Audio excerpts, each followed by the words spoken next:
Hello everyone, welcome back to my channel. Hope you all are fine. So in our last lecture we had discussed about male accessory ducts. ठीक है, male reproductive system में जो accessory ducts involve हैं उनके बारे में हमने अपने लास्ट लेक्चर में डिस्कस किया था. आज की जो लेक्चर है that is about male accessory glands. किसकी बात करेंगे हम बात करने जा रहे हैं एक्सेसरी ग्लैंड्स की. फाइन, तो देखेंगे एक्सेसरी ग्लैंड्स के बारे में, पढ़ेंगे, समझेंगे और जानेंगे. तो बेसिकली 3 एक्सेसरी ग्लैंड्स होते हैं विच is present in male reproductive system. The very first gland is seminal vesicle, the second gland is prostate gland and the third gland is the copper gland. ठीक है, आप स्ट्रक्चर में देख सकते हैं ये ग्लैंड्स जो हैं वो प्रेजेंट हैं. Fine, the seminal vesicle, leaf like structure, the prostate gland, fine, and the lastly is the copper gland. These 3 glands are present in male reproductive system. अब ये कहाँ प्रेजेंट होते हैं, इनका फंक्शन क्या होता है, every detail about that let us discuss. Fine, तो अगर हम बात करें सेमिनल वेसिकल की, ठीक, इनका पोजीशन क्या है, सेमिनल वेसिकल का position on the posterior side of urinary bladder. Urinary bladder के पिछले हिस्से में, आगे की तरफ क्या होगा, यूरिनरी ब्लैडर होगा और उसके पीछे वाले हिस्से में आपको क्या देखने को मिलेगा, सेमिनल वेसिकल जो है वो देखने को मिलेगा. अगर हम बात करें स्ट्रक्चर की, सेमिनल वेसिकल जो ग्लैंड है उसका स्ट्रक्चर कैसा है, तो ये पेयर्ड ग्लैंड है. ठीक है, पेयर में प्रेजेंट होता है और पेयर ऑफ स्मॉल फिब्रोमस्कुलर ग्लैंड. ठीक है, किस चीज़ का बना होता है, फाइबर और मसल्स का बना हुआ ये छोटा सा पेयर्ड ग्लैंड है which is present in male reproductive system. ठीक है, फंक्शन क्या है भाई सेमिनल वेसिकल ग्लैंड का. सेमिनल वेसिकल का फंक्शन है सिक्रीशन ऑफ सेमिनल वेसिकल. जो सेमिनल वेसिकल का से जो चीज़ें सिक्रीट होती हैं उसमें क्या क्या प्रेजेंट होता है, उसमें प्रेजेंट होता है फ्रुक्टोज, फिब्रिनोजेन एंड प्रोस्टाग्लैंडिन. ठीक है, इन तीनों का अपना अपना फंक्शन है. जैसे अगर हम फ्रुक्टोज की बात करें विच is present in seminal vesicle के सिक्रीशन में, तो वो फ्रुक्टोज क्या करता है, हमारे स्पर्म को मूवमेंट के लिए एनर्जी प्रोवाइड करता है. ये रहा हमारा स्पर्म का स्ट्रक्चर. ठीक है, स्पर्म को मूव करने के लिए क्या चाहिए भाई, एनर्जी चाहिए. एनर्जी कहाँ से मिलेगी, ये जो फ्रुक्टोज उसको सिक्रीशन में मिल रहा है उसी फ्रुक्टोज से इसको एनर्जी प्रोवाइड की जाएगी. ठीक है, दूसरी बात फिब्रिनोजेन, उसका क्या काम है, fibrinogen coagulates the semen into bolus. Fibrinogen क्या करता है, फिब्रिनोजेन जो भी सीमेन होता है, जब सीमेन बॉडी के बाहर निकलता है तो सीमेन को क्लॉट, उसका जो है एक छोटा सा थक्का जो है वो फॉर्म हो जाता है. तो ये जो फिब्रिनोजेन है वही किस चीज़ में मदद करता है, उस सीमेन को छोटे बॉल लाइक स्ट्रक्चर में कोगुलेट करवाने में मदद करता है. ठीक है, जो तीसरी चीज़ है प्रोस्टाग्लैंडिन, उसका क्या फंक्शन है, prostaglandin aids in faster movement of sperm towards the ovum in female ovary. Prostaglandin किस चीज़ में मदद कर रहा है, it is a kind of hormone और ये मदद कर रहा है स्पर्म के मूवमेंट को किधर की तरफ, फीमेल के रिप्रोडक्टिव ट्रैक में स्पर्म के मूवमेंट को और ज़्यादा ये बढ़ाता है. ठीक, अगर हम बात करें सेमिनल वेसिकल की, तो सेमिनल वेसिकल से जो भी आपका सिक्रीशन होता है, ठीक है, whatever is secreted from the seminal vesicle, इसका जो सिक्रीशन होता है वो कंट्रीब्यूट करता है about 60% of the total volume of semen. ठीक है, मेल के इजैकुलेशन में जो सीमेन पास आउट होता है उसका 60% कॉन्स्टिट्यूएंट कहाँ से आता है, वो आता है हमारे सेमिनल वेसिकल से. This is what the function of seminal vesicle is. आपके स्पर्म को एनर्जी देना किससे, फ्रुक्टोज की मदद से.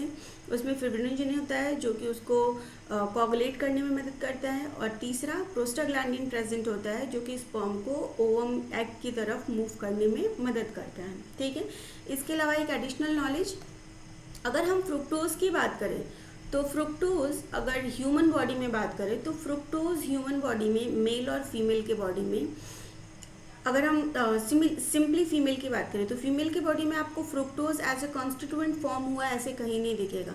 सिर्फ और सिर्फ मेल के सीमेन में ही क्या पाया जाता है, फ्रुक्टोज पाया जाता है.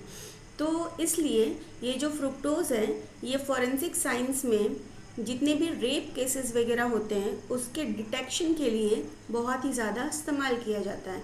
ये डिटेक्ट आउट किया जाता है कि जो फीमेल है हु इज़ द जिसके साथ बुरी चीज़ें की गई हैं या जो भी सारी चीज़ें या लेट से रेप किया गया है, तो उसके वजाइना के अंदर अगर सीमेन प्रेजेंट है तो उसमें वो सीमेन का किसका प्रेजेंस डिटेक्ट करेंगे, फ्रुक्टोज का प्रेजेंस डिटेक्ट करेंगे। अगर वजाइना में फ्रुक्टोज का प्रेजेंस है दैट सिंपली मीन्स कि उस फीमेल के साथ रेप जो है वो परफॉर्म किया गया है। फाइन, तो उसके लिए फॉरेंसिक साइंस में इसका इस्तेमाल किया जाता है। ठीक है, इसके अलावा फीमेल के बॉडी में या मेल के बॉडी में कहीं और फ्रुक्टोज जो है वो एज सच पाया नहीं जाता है इसलिए। ठीक है, चलिए नेक्स्ट बात करते हैं दूसरे ग्लैंड की, विच इज़ प्रोस्टेट ग्लैंड।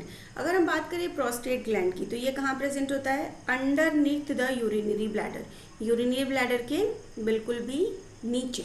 ठीक है, अगर आप डायग्राम देखेंगे तो ये देखिए, ये रहा आपका seminal vesicle, this is the seminal vesicle, ये आपका ब्लैडर, यूरिनरी ब्लैडर। तो ये आपकी यूरिनरी ब्लैडर के पीछे सेमाइनल वेसिकल है और ये यूरिनरी ब्लैडर के नीचे कौन सा ग्लैंड है भाई, आपका प्रोस्टेट ग्लैंड है, द वेरी सेकंड ग्लैंड। ठीक है, ओके। ये जो प्रोस्टेट ग्लैंड है इसका क्या फंक्शन है, let us begin. Prostate gland का जो स्ट्रक्चर होता है वो कैसा होता है, ये काफ़ी बड़ा होता है हमारे सेमिनल वेसिकल ग्लैंड के कंपैरिजन में। ठीक है, और सेमिनल वेसिकल जो था वो पेयर्ड स्ट्रक्चर था, दो स्ट्रक्चर प्रेजेंट थे वैसे, लेकिन अगर हम बात करें प्रोस्टेट ग्लैंड की तो वो कैसा है, वो सिंगल ग्लैंड है, सॉरी मतलब वो एक ही स्ट्रक्चर है, ग्लोब्यूल लाइक स्ट्रक्चर। ठीक है, एक सिंगल स्ट्रक्चर है, ये ग्लैंड जो है वो सिंगल ग्लैंड है। किस चीज़ का बना होता है, इसके अंदर 20 से 30 लोब होते हैं। ठीक है, और ये सराउंड होता है किससे, it is surrounded by the urethra. Urethra means वो पाइप जिसकी मदद से सीमेन और ब्लड, सीमेन और व्हाट वी कैन से सुसु विच इज़ यूरिन दोनों पास आउट होता है। ठीक, तो उसके द्वारा जो है ये आपका प्रोस्टेट ग्लैंड वो सराउंडेड होता है। अगर आप डायग्राम में देखेंगे तो ये देखिए, ये जो है structure here it is present beneath the bladder, और ये रहा आपका क्या, ये पूरा आपका यूरेथ्रा। तो यूरेथ्रा इसके आसपास ही तो सराउंडेड है, प्रेजेंट है, तो this is what they are saying. ठीक है, चलिए नेक्स्ट बात करते हैं, इसका फंक्शन क्या है भाई, प्रोस्टेट ग्लैंड का कोई फंक्शन भी तो होगा। तो प्रोस्टेट ग्लैंड भी कुछ चीज़ें सिक्रीट करता है जिसको हम बोलते हैं प्रोस्टेटिक फ्लूइड। ठीक है, प्रोस्टेट ग्लैंड एक सिक्रीशन देता है which is known as prostatic fluid. ये जो है सिक्रीशन वो कैसा होता है, ये वाइट कलर का होता है और स्लाइटली एसिडिक होता है। ठीक है, कैसा है भाई, white in colour as well as acidic in nature. ये क्या करता है, हमारे सीमेन का जो सीमेन मेल्स इजैकुलेट करते हैं उस सीमेन का 30% वॉल्यूम किस चीज़ से बनता है, प्रोस्टेट ग्लैंड से बनता है। ठीक है, इसके अंदर क्या क्या और प्रेजेंट होते हैं, इसका एसिडिक नेचर जो है वो होता है सिट्रिक एसिड की वजह से, किसके अंदर, क्योंकि इसके अंदर सिट्रिक एसिड प्रेजेंट होता है। फॉस्फेटेज नाम का एक एंजाइम होता है।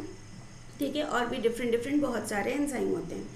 एसिड फॉस्फेटेज का जो फंक्शन है वो क्या है, एसिड फॉस्फेटेज जो है वो प्रोटेक्ट करता है स्पर्म को from acidic environment of vagina.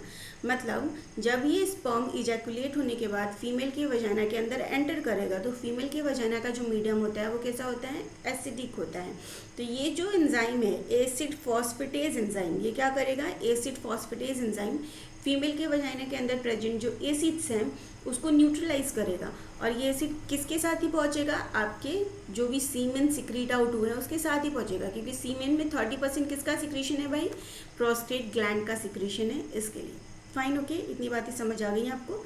The third gland is the Cowper gland, इसको हम एक और नाम से जानते हैं, it is also known as bulbo urethral gland. ठीक है, कहाँ प्रेजेंट होता है, इसका पोजीशन क्या है, position is on either side of the urethra, urethra के दोनों तरफ। ठीक है, देखिए ये रहा आपका, this is the urethra, this lining, this is the what, this is the urethra. ठीक है, ये आपका यूरेथ्रा है। तो यूरेथ्रा के एक साइड ये स्ट्रक्चर आपको दिख रहा है, ये है कॉपर ग्लैंड। वैसे ही दूसरे साइड भी ऐसा एक स्ट्रक्चर प्रेजेंट होगा, उसको हम क्या बोलते हैं, काउपर ग्लैंड बोलते हैं। तो एक्चुअली कॉपर ग्लैंड का ऐसा स्ट्रक्चर है, ये आपके यूरेथ्रा के पास प्रेजेंट है और ये पेयर्ड स्ट्रक्चर है। ठीक है ना, it is present on either side of the urethra and it is paired structure also. Fine, next बात देखिए, नेक्स्ट बात स्ट्रक्चर, कैसा स्ट्रक्चर है, ये बहुत ही छोटा सा है, स्मॉल साइज का है। कितना छोटा है भाई, पी साइज का है, मटर के दाने के बराबर छोटा सा स्ट्रक्चर है। और कैसा ग्लैंड है, it is paired gland, already मैं बता चुकी हूँ। फंक्शन क्या है कॉपर ग्लैंड का, जो कॉपर ग्लैंड है ये क्या करता है, secretion of alkaline viscous mucus like fluid, ये एक फ्लूइड का सिक्रीशन करता है जिसका नेचर कैसा है, अल्कलाइन नेचर है। ठीक है। और जो उसकी कंसिस्टेंसी कैसी है, तो वो बहुत ही विस्कस म्यूकस के जैसा स्ट्रक्चर है। जैसे हमारे नोज़ में म्यूकस सिक्रीट होता है, बिल्कुल उस तरीके का कुछ म्यूकस जो है सिक्रीट होता है, which is alkaline in nature. ठीक है, फंक्शन ये हो गया। इसके अलावा क्या काम करता है ये, इसका काम है कि it act as a lubricant during copulation. ठीक है, कॉपुलेशन के टाइम, फिजिकल कांटेक्ट के टाइम, सेक्स के समय क्या होता है, मेल के रिप्रोडक्टिव सिस्टम से कुछ स्लीपरी चीज़ें जो हैं, लुब्रिकेटेड चीज़ें जो हैं वो सिक्रीट होती हैं। और वो लुब्रिकेटेड चीज़ें कहाँ से सिक्रीट होती हैं, मेल्स के काउपर ग्लैंड से सिक्रीट होती हैं। Okay fine. तो this all are the 3 different types of accessory gland which is present in male. I think आपको उसका एसेसरी ग्लैंड कौन कौन से हैं, उसका पोजीशन क्या है, उसका स्ट्रक्चर क्या है और उसका फंक्शन क्या है, ये सब कुछ क्लियर हो गया होगा। तो विद दैट जो हमारा मेल एसेसरी ग्लैंड है वो होता है ख़त्म। ठीक, नेक्स्ट लेक्चर में हम पढ़ेंगे मेल एक्सटर्नल जेनिटेलिया के बारे में। ओके, मेल एक्सटर्नल जेनिटेलिया जिसके अंदर पेनिस आता है, पेनिस के बारे में कुछ चीज़ें पढ़ेंगे। पेनिस किसके अंदर प्रेजेंट है, स्कॉटम के अंदर प्रेजेंट है, क्यों प्रेजेंट है, इससे रिलेटेड और भी सारी चीज़ें हम देखेंगे। पेनिस के डिटेल स्ट्रक्चर के बारे में भी पढ़ेंगे। यहाँ आप देख सकते हैं डायग्राम में इसका detail structure, the whole morphology, सारे के सारे जो सेल्स हैं, everything, each and every detail about the penis according to your syllabus, the NEET syllabus and the NCERT syllabus, उसकी उतनी ही बातें करेंगे। Fine, so that's all guys for this particular video. I hope आपको ये lecture पसंद आया होगा, समझ भी आया होगा। अगर समझ आया हो तो अपने फ्रेंड्स में शेयर कीजिए ज़्यादा से ज़्यादा, और help कीजिए to grow this channel and to grow yourself as well. So thank you guys, bye bye, take care and God bless to all of you.